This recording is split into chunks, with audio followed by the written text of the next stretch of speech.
para hablar de esta y otras noticias. Déjeme saludar al maestro Francisco Paco Cruz, periodista de larga trayectoria, más de 47 años en el periodismo, autor de una larga lista de libros. Le recomiendo sus dos más recientes, Las Damas del Poder y García Luna, el Señor de la Muerte, orgullosamente miembro de esta familia sin censura. ¿Cómo estás, Paco? Te saludo con mucho gusto. ¿Cómo estás? Buenos días. Siempre bien, de buen humor como siempre, Vicente. Fíjate que ahora es que hay muchos temas. Hablaste de muchas cosas que son bien importantes.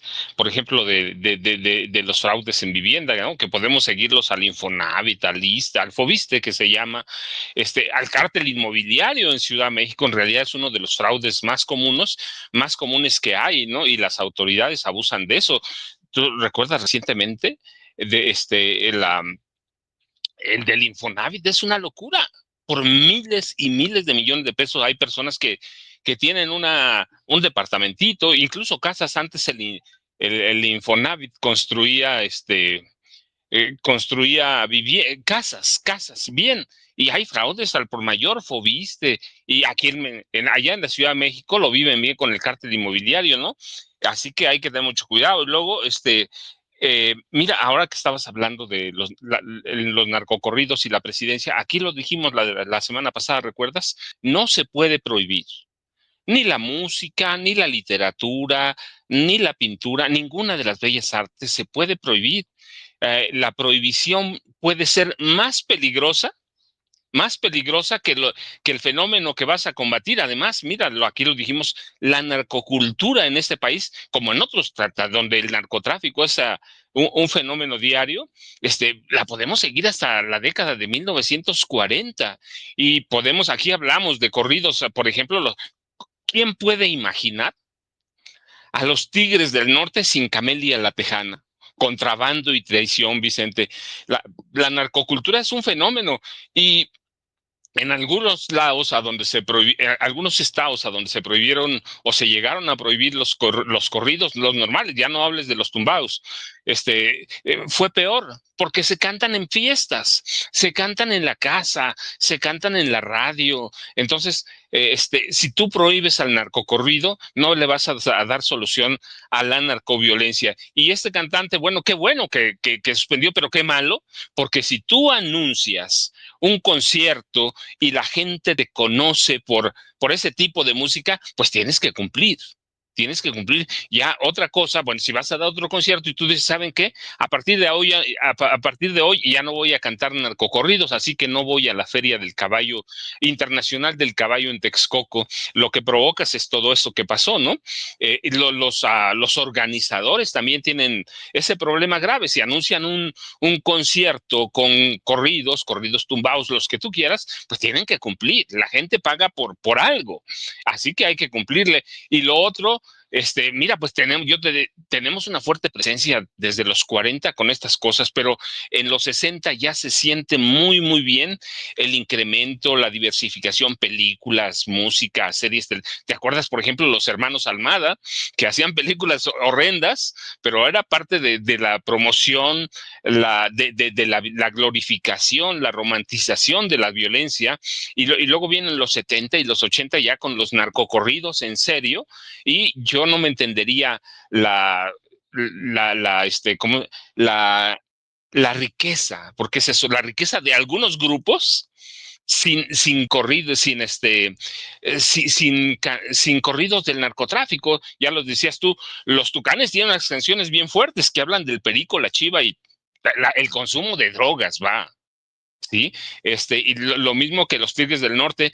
Entonces, eso, el lenguaje, el consumo, el vestuario, la difusión mediática, tienes que hacer otras cosas, Vicente. Tienes que promover, tienes que educar a los niños, por ejemplo. Tiene que ser una educación o una formación de muchos factores: educación, cultura, entretenimiento, recursos. Sí, las bases que intentaba sentar o intentó o sembró el presidente Andrés Manuel López Obrador, pero uno de ellos, por ejemplo, ¿cómo le dices a un periódico, a una estación de televisión, cualquiera que sea, incluidas del Estado, que no promueva los narcocorridos?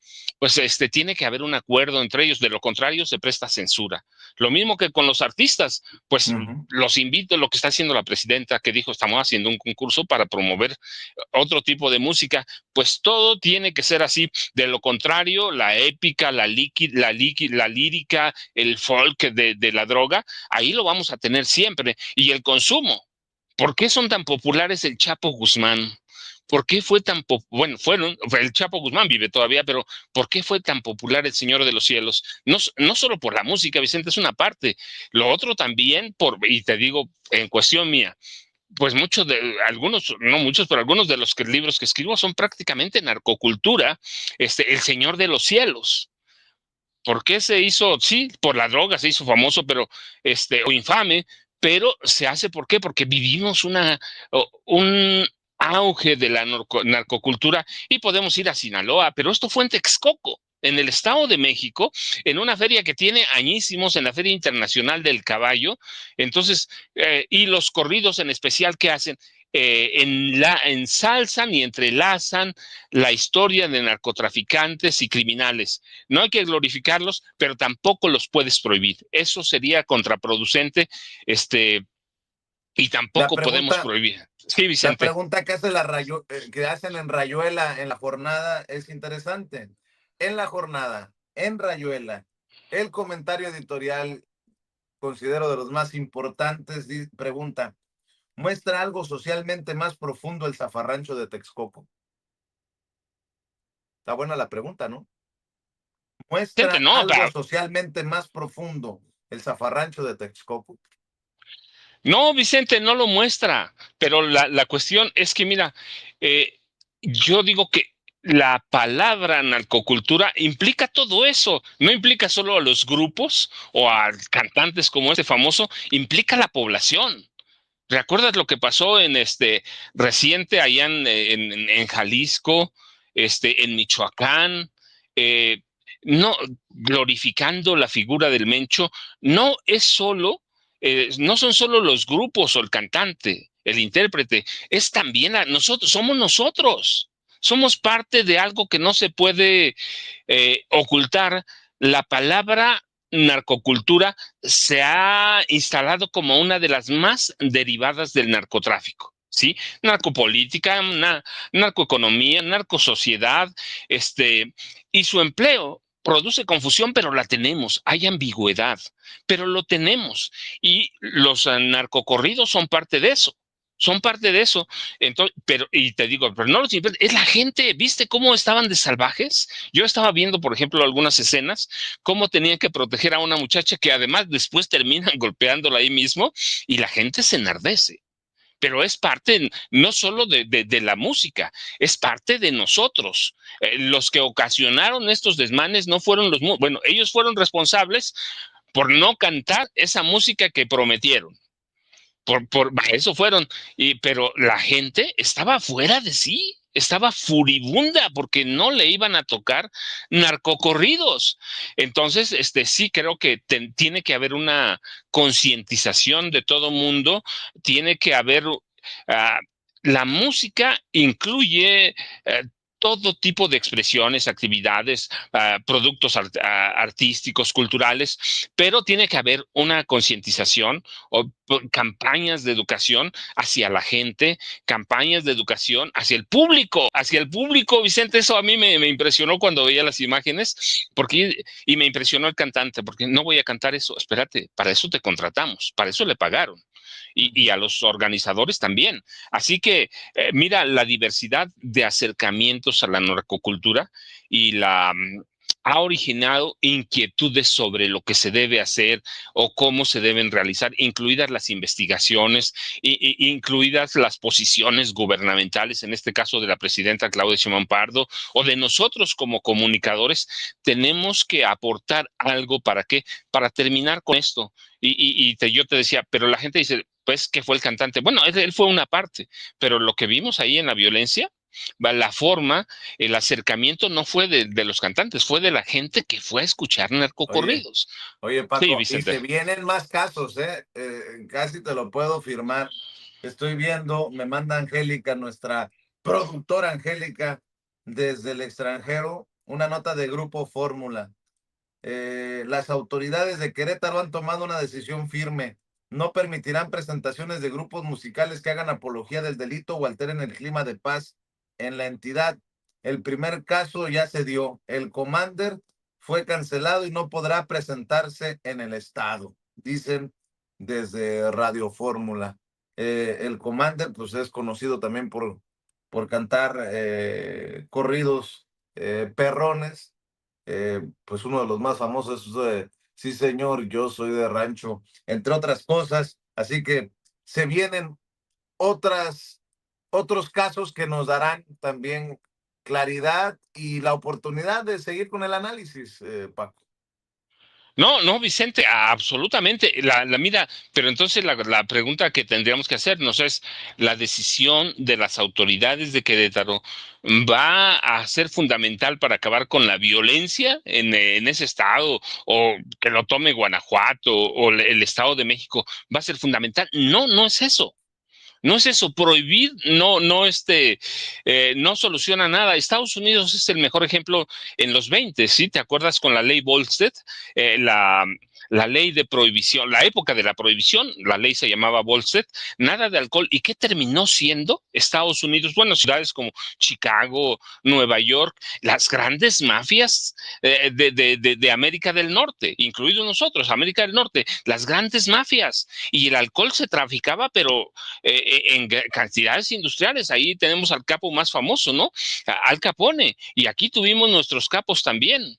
Entonces, ¿qué hay que hacer con eso? Pues son procesos educativos, pero no resuelve nada que tú digas, a partir de hoy vamos a prohibir la presentación de artistas que canten este tipo de canciones. Porque eso, la prohibición siempre, como es un poco más atrayente, si no hay un proceso de educación y de formación, Vicente. El narcotráfico se ha metido como algo popular y eso lo vemos. ¿Cuántas series por ejemplo, en Netflix? ¿Cuántas series en History Channel? En cualquiera que tú le veas, yo estaba viendo anoche, no sé en qué canal era, estaba con mi hermano y de pronto cambiamos y estaba una narcoserie sobre el Chapo Guzmán. Entonces, eso no lo acabas con eso. Lo acabas porque además también, entre otras, representa un super mega negocio, Vicente, de miles de millones de pesos o miles de millones de dólares. Entonces tienes que hacer que un proceso educativo, un proceso de formación, un proceso cultural, de construir toda la cultura que tenemos. Y eso es bien complicado porque toda la sociedad, y hablo literalmente, toda la sociedad mexicana está metida en la narcocultura, sea a través de la televisión, a través de los libros o a través de la música, Vicente. Déjame mandarle saludos a muchas personas que están comentando, que están opinando. Josefina Renta dice, J.R. Conríquez informó en un tuit por X que no cantaría corridos y pidió apoyo y entendimiento a sus fans. La gente que fue al concierto se desquició, dice Josefina Armenta. No a la apología del delito, dice Luis Pat. Gracias a Kelly Ex, a Marisa Morales, a nuestra comandanta, Madame Kika, nuestra histórica moderadora, aquí en Sin Censura TV. Gracias, Madame Kika. Dice Angélica Jiménez, yo siempre sentí un asco social hacia estas series de narcos y hoy le doy las gracias a Dios que por fin le hayan puesto atención. Eh, Rafael Hernández dice, Paco, don Paco, qué decepción su punto de vista. Pues que hay de todo, mi querido Paco. Adrián Metal, gracias. Se reporta Marisa Morales desde la alcaldía Álvaro Obregón. Vale Lira dice, maestro Francisco Cruz, excelente analista político. Pablo Aragón, gracias. For Avi, ya hay que dejar de hacer grandes a los delincuentes. Gracias a Dalila Murillo, a Droid Arc, eh, la gente quejándose del crimen organizado y oyendo música que adora a Archibaldo, dice Droid Arc. Pablo Aragón, saludos.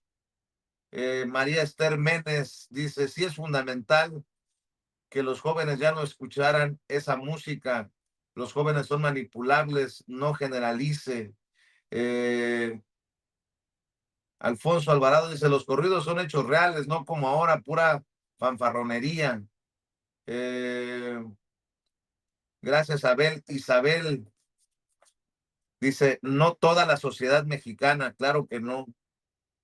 Eh, Saludos a todos y gracias por su respaldo económico. Ya veo entrar también apoyo económico. Les recuerdo que hay dos formas de apoyarnos económicamente a través de la cuenta en Banorte, a nombre de su servidor, Vicente Carlos Serrano Arroyo con Y, el número de cuenta para que haga sus depósitos, sus aportaciones, ahora que ya no va a ir a conciertos del narco, de música alterada, pues invierta también con un chayotito del pueblo para que sigamos hablando sin pelos en la lengua, sin censura. El número es 4189-1400, 5511-8185. Repito, 4189-1400, 5511-8185. O puede ser también a través de un super chat. Aquí busque en la transmisión en vivo y en directo de YouTube en Sin Censura TV ese signo de pesos o de dólares que nos señala con la flechita Ceci. Ahí le da clic con su tarjeta de crédito, de débito, nos manda su aportación y mándanos un mensaje y con mucho gusto lo leemos aquí en Sin Censura. O no mande mensajes si no quiere, como Ulises Alanís, el hombre de la chilangueada. Le mando un abrazote a Ulises Alanís desde hace muchos años, seguidor y promotor de Sin Censura, uno de nuestros benefactores allá en Chicago, en el norte de Chicago. Arriba Michoacán, mi querido Ulises Alanís. Gracias también a quienes nos apoyan, como Juan Sotelo dice, esperemos que Lula, Petro y Boric pidan las actas y pruebas, así como en Venezuela, o no dirán nada con Novoa. Y es que hay aromas, pestes de fraude desde Ecuador. Raquel Báez, gracias por la superetiqueta que nos está enviando. Muchas gracias a Ojalatas Kit, que dice, invito a los que te escuchamos a que no seamos gorrones de la información que nos das, que no sean codos, que se mochen. Gracias a Ojalatas Kit por los $5 que nos envía. Gracias a Leti Sosa, que se convierte en benefactora mensual de Sin Censura. Les recuerdo que seguimos esperando su apoyo en nuestros otros canales de YouTube, que seguimos alimentando con contenido. No crea que solamente estamos en Sin Censura TV, también visite Sin Censura Presenta, Sin Censura Media y Vicente Serrano Sin Censura. Y aquí le seguimos pidiendo sus likes. Dele clic al dedito hacia arriba, dele clic al pulgar hacia arriba, porque a punta de likes le vamos a sacar la vuelta al algoritmo, porque está muy manoseada la cosa. Suscríbase, active la campanita para que más personas se enteren de Sin Censura. Mi querido Paco, a ver, pues seguimos o le entramos a otros temas. Fíjate, está el yate en el que fue exhibido Calderón, que decían que vivía casi en la pobreza franciscana. Está esta noticia falsa promovida por López Dóriga, el teacher y sus muchachos, de un jet privado en el que supuestamente viajaba. Obviamente es fake news. López Obrador, está lo de Ecuador, está lo de los aspirantes a jueces en México para este 1 de junio, que son señalados por presuntos vínculos con el crimen organizado y omisiones graves, como lo alertan organizaciones civiles. Está el tema de Loretta Ortiz y Yasmín Esquivel, que quienes están en el ojo del huracán porque la Comisión de Quejas y Denuncias del INE determinó que violaron la ley electoral. En fin, Paco, movidito este inicio de semana. Vicente, movidito este inicio de semana, pero además el inicio de la Semana Mayor, ¿no? Desde el viernes, ya prácticamente, no sé si medio país, me estoy exagerando, pero mucha gente. Vi fotos de diversas centrales camioneras, incluidas de algunas de la Ciudad de México. Todo el mundo salió, todo el mundo huyó de vacaciones. Los niños ya no fueron a la escuela, los jóvenes tampoco. Creo que en las universidades todavía van un par de días, pero prácticamente es la Semana Mayor. Pero sí hay mucha información. Pero mira, lo de Felipe Calderón está bien interesante. 4.5 millones de dólares valuaron el yate en el que estaba Felipe. El expresidente ese que dice Alarraqui que vive en la medianía, ¿no? En un departamentito de 70 metros cuadrados, muy muy austero, pues sí, un ladrón, cabrón, como dicen en mi pueblo, un ladrón, y se difunde la noticia del yate en el que pasea a el expresidente Felipe Calderón Hinojosa, e inmediatamente, a través de los periodistas del viejo régimen, como a Joaquín López Dóriga, se inventa una noticia para contrarrestar el impacto que tendría que tendrían las imágenes en las que aparece el expresidente Calderón y te valoraron el yate. Hay gente que de inmediato, el problema ahora para ellos es que las redes sociales dan a conocer todo inmediato 4.5 millones de dólares. ¿De dónde? Bueno, no, discúlpame, lo que dijeron ayer en mi pueblo, ¿ladrón de salió? Ladrón de salió ese yate, inmediatamente para tratar de contrarrestar, se inventan esa noticia que además es lejanísima, ¿no? Mira, esta se le ve, pero ¿cómo niega Felipe Calderón que tiene un yate de 4 o 5 millones de dólares o 4.5? Y sale una foto lejanísima, supuestamente del presidente Andrés Manuel López Obrador abordando un jet al Caribe. Bueno, es claramente que a Cuba, mira, tú ves esa lejanía, pero bueno, es parte del trabajo oscuro, del trabajo de mentir, de especular, de la vieja prensa mercantilista que protege a personajes como Calderón. Y es interesante porque estábamos hablando de la narcoestética ostentosa, la llamaríamos, ¿no? Que yo te decía, no se inventó ahora, es en los 40, en los 70 teníamos, en los 60 y en los 70 teníamos ya una narcoestética, una narcocultura ostentosa, exagerada, grandilocuente, como la quieran llamar, y no la inventamos nosotros, ni la pudieron prohibir. ¿De dónde salieron los autos caros, las mujeres con siliconas, las grandes fincas? De una cultura que se promovió y se propagó? Dicen que no a todo el pueblo de México, pero lo vemos en todos los canales. Y ahí, en los 40, podemos ir hasta la Revolución. Los corridos toman un gran auge. En los 40, 50, 60 empiezan los corridos del narcotráfico. Sinaloa, Durango, Chihuahua. Empieza el gran auge del narcotráfico. Mira, yo, por ejemplo, mi primer libro se llama Cártel de Juárez, para que tengan una idea. Y documento cómo en los 80 había un capo del cártel de Juárez, Armando Olivares Cervantes, debo decirle que fue hijo, bueno, todavía viven en Jalisco. Era el capo principal del cártel de Juárez antes de que llegara el Señor de los Cielos. Este tipo es hijo de un tipo que sí ya se murió, secretario de Gobernación. Él se casó con una mujer que fue cuarto lugar en el Miss México, Lolita, y esta se convierte en la primera mujer convicta y condenada en Estados Unidos por lavado de dinero. Eso no lo inventamos nosotros, Vicente. El yate de Calderón, ¿de qué sale? Aquí lo dijimos, lo documentamos. ¿Es producto de qué? De la alianza de Felipe Calderón y Genaro García Luna con los cárteles del narcotráfico. La condena a 38 años de cárcel más unos meses de García Luna en Estados Unidos no es producto de la casualidad. El narcotráfico desde los 40, 50 se controlaba en parte desde primero la Presidencia de la República, después la Dirección Federal de Seguridad. Así que el narcotráfico está más metido profundamente en las raíces de este país que cualquier otra cosa. Y la prohibición, yo te decía, el mejor ejemplo lo tenemos en la ley Volstead de Estados Unidos, 1919, 1920, que termina hasta más o menos 1929. ¿Y qué hicieron? Pues nacen todas las grandes mafias, Chicago, Nueva York. Al Capone no es un fantasma o una leyenda, fue un tipo de sangre, carne y sangre.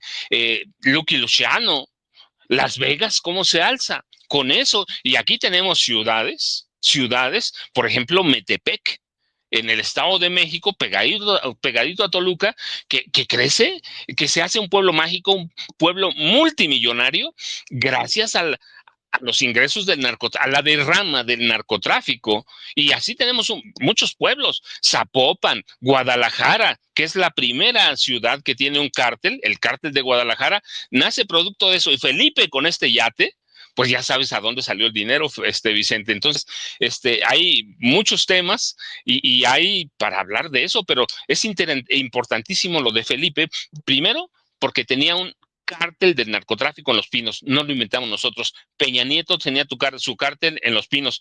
Ernesto Cedillo Ponce de León, pues ya lo hemos documentado, no solo él controlaba parte del cártel de Juárez, el papá, los hermanos de su esposa controlaban el cártel de Colima. Luis Echeverría, discúlpame, se me fue uno, la familia Salinas de Gortari, que son productos del narcotráfico. Ahora van a decir que eran muy decentes y la gente que dice, no, pues es que no todos somos narcotraficantes. Claro que no todos somos, pero mucha gente de poder, incluso muchos artistas se enriquecieron por esto. No es comprensible nada la riqueza de muchos grupos si no fuera a través del narcocorrido. Y te acuerdas, primero, en los 70, los 80, el narcocorrido era como una cosa ya muy de clase baja. Y de pronto tú ves a los Tigres del Norte tocando en los grandes conciertos, ¿sí? A los Tucanes de Tijuana que me impresionaban con el Perico, la Chiva y todo eso. Yo decía, pues no lo puedes prohibir.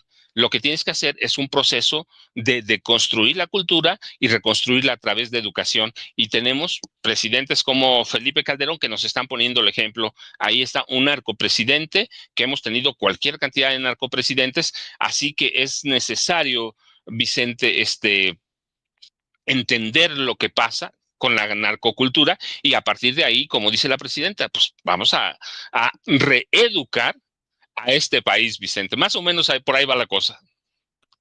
Mi querido Paco, estoy leyendo, me comparte Angélica, una columna de Ciro Gómez Leiva.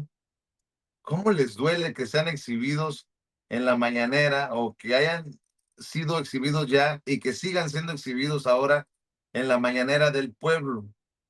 Eh, Dice Ciro Gómez Leiva, qué paliza al quién es quién en las mentiras.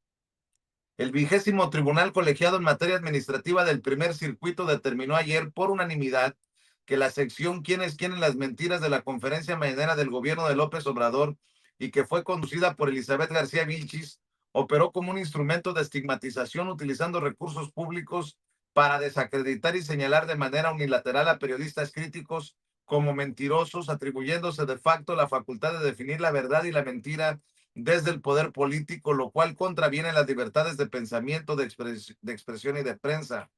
Los magistrados Fernando Silva, José Sebastián Gómez y Salvador Alvarado resolvieron además que en dicha sección se usaron recursos públicos para generar en realidad campañas de desinformación, propaganda oficial, juicios mediáticos de desprestigio, exposición de datos personales y ataques a la vida privada y al honor de ciudadanos o periodistas considerados opositores al gobierno, lo que fomenta la censura indirecta, la polarización social y erosiona los pilares de la democracia.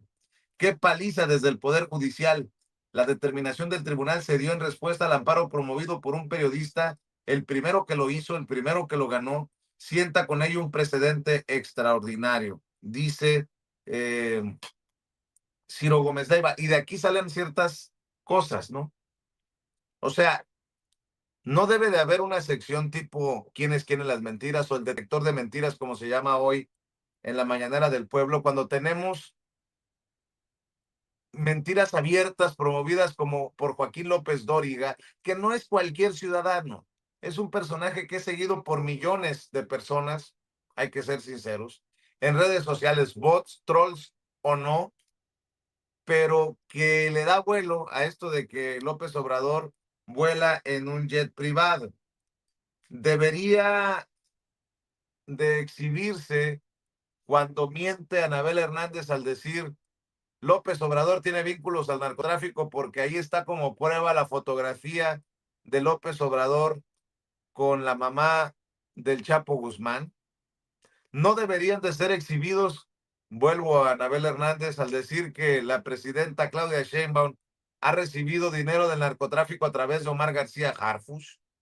No deberían de ser exhibidos personajes como Alarraqui, Mario Di Constanzo, como Chumel en Radio Fórmula. Pregunto, y esto me lleva nuevamente a lo que escribió Galván Ochoa en redes sociales, que, bueno, no deja de consternarme que alguien como Enrique Galván Ochoa, un columnista del periódico La Jornada, visto como parte de pues de este movimiento de la transformación, escriba como si fuera Alarraqui sobre Jesús Ramírez Cuevas, el Fouché de Palacio. Tontín es intrigante, desleal, chismoso, embustero, corrupto. Se embolsaba parte de los sobres amarillos de los youtuberos, torpe y arrastrado. Pero es una exageración afirmar que está en la mira de Washington por operar a favor de intereses rusos, propagando la desinformación del Kremlin a través de medios que controla y por sus nexos con Pablo Iglesias, Ana Afinogenova y Canal Red. ¿Qué más quisiera Tontín? Pero el cerebro no le da para tanto. Me lleva a todo esto, porque también ha sido señalado Jesús Ramírez Cuevas como por ser el productor detrás del circo llamado La Mañanera, o Producciones Jesús Ramírez Cuevas y el PGSADCB. Nótese mi sarcasmo. Pero decir que el quién es quién sirve para la propaganda y para atacar a críticos, y luego vemos a Enrique Galván Ochoa decir que Jesús Ramírez Cuevas es corrupto porque se embolsaba parte de los sobres amarillos de los youtuberos. Don Enrique Galván Ochoa no se da cuenta que al escribir esto desde el hígado está básicamente sugiriendo que López Obrador también fue presidente de sobres amarillos. Urge que Galván Ochoa de nombres y apellidos, porque al menos yo no quiero estar en ese costal de los youtuberos y que quede esa idea de que los youtuberos recibíamos sobres amarillos, que dé nombres y apellidos y no va a quedar como Grosso, como Víctor Trujillo, que decía que lo de las mañaneras era un circo, un show, o como Riva Palacio, que señalaba lo mismo en otras palabras. Mi querido Paco, avanzamos y si me permites, en algún momento también voy a incorporar a la transmisión al maestro Ricardo Sevilla. No, pero claro, Vicente, no, es un placer, tú sabes, compartir con el maestro Sevilla. Nada más de pronto le pregunté a Ceci, así que el Jaime se fue de vacaciones, fíjate, no más, no se quiso levantar, pero no, tú sabes, es pronto la costumbre, pero no, hombre, es un placer Se le enfermó el compartir gallo, se le enfermó el se le gallo. enfermó el gallo secuestrado, fíjate, Brian Chimalpopoca, y fíjate, ya le puso nombre, Brian Chimalpopoca. No, pero fíjate, es bien interesante, primero lo de Galván Ochoa, que es un periodista serio, ¿sí? De veras tiene pruebas de que los youtubers reciben chayos, pues hay que hacer, si él tiene pruebas, si los youtubers, algunos reciben chayos, pues lo tiene que hacer público, porque esa vieja costumbre se supone que llegó para extirparse. Si hay algún youtuber chayotero, pues lo puede decir abiertamente, es fulano de tal. Lo mismo que decimos de López Dóriga, lo mismo que decimos de Carlos Loret de Mola, de Anabel Hernández. Por ejemplo, ayer leí una nota de ella que decía en realidad quien gobernaba este país era Ismael Zambada García, Almayo Zambada. Y yo digo, ¿qué pasó con el periodismo en este país? Pues que primero, que perdió históricamente toda credibilidad a partir de los 40. ¿Por qué? Porque había pruebas contundentes de que los periodistas embolsaban cualquier cantidad de dinero. Es decir, recibían sobres, embutes, chayos, que hizo que la prensa fuera una profesión o un oficio al servicio del PRI, al servicio del PAN, al servicio de los empresarios que también les pagaban dinero, al servicio de los gobernadores. Sí, cuando se hace o se popularizan las palabras chayotero, no fue en el gobierno López Obrador. Vicente, yo empecé a reportear, yo lo he dicho abiertamente, antes había trabajado, pero no era formal, pero mi primer trabajo formal como reportero fue 1979. Desde entonces se le conocía como Chayo. Yo te platiqué que en algún momento, por ejemplo, en algunas giras, de pronto había periodistas que decían, vamos al FIFOPE. Y uno se preguntaba, yo, por ejemplo, cuando empecé en 79, te estoy hablando, yo decía, ¿pero qué es el FIFOPE? El Fideicomiso de Fomento al Chayo. Sí, del chayote, la corrupción viene de muy lejos. Y había periodistas abiertos que recibían, pero cientos, si no miles de millones de pesos. Ahí estaban, ejemplos hay muchos. ¿Sí? Carlos Payán, de Excelsior, que además era, por ejemplo, jefe de prensa del Negro Durazo. Está Matarili, que era un periodista súper mega influyente, que tenía una columna famosísima, la segunda de Ovaciones. Carlos de Negri, que recibía cualquier cantidad de dinero por no publicar información o por tergiversarla o por mentir. Entonces podemos ir, está Zabludovsky, está Joaquín López Dóriga.